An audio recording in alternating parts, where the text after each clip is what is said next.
This is not my first recession, so I'm going to explain the Circuit City grift to you, okay? If you're under 35, you don't know about this one, okay?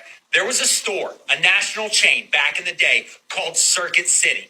It was just like Best Buy. It was basically the same store, but instead of their color being blue, their color was red, all right? It was called Circuit City. It went out of business one day. It went out of business. And it was right around the time of the Great Recession. So all of my friends had gaps in employment. They had all these other issues. And they were stuck in entry-level positions. They couldn't move up in anything. So what did they do? They all got together and they started covering each other's resumes that each of them had worked at different positions at Circuit City. Now, it wasn't, did you work there? No. Boy for the last 5 years? Yes. On paper, they were a floor manager at Circuit City. Boom. They got more money.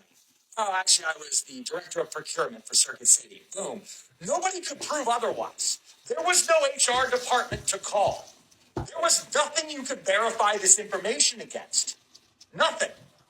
And the reason why I bring this up is because I just saw on Twitter a man reach out to Elon Musk and tweet at him. He had to publicly tweet at Elon Musk, "Hey, Elon Musk, do I still work for your company? You shut off access on my computer. No one's ever told me if I was fired." Elon goes on to talk more shit on this man than is legally intelligent to do. The man has muscular dystrophy, lives in Iceland, sold his company to Twitter for a job. Elon trashes this guy up and down and says, "You not only do you not work here, you never did any work." The man has muscular dystrophy. He can barely move. And Elon just talks all this shit. But through the guy's replies, what I slowly started to realize is Twitter doesn't have an HR department.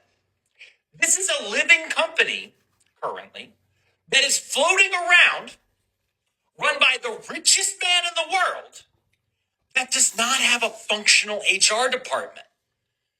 So, you know what that means? It means it's time for all of us to now be former employees of Twitter. Don't like your job? You haven't been doing that job.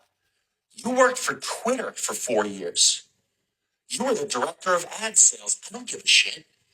They're never going to actually respond to any request for verification because even Twitter doesn't know who works there anymore. Grift yourself.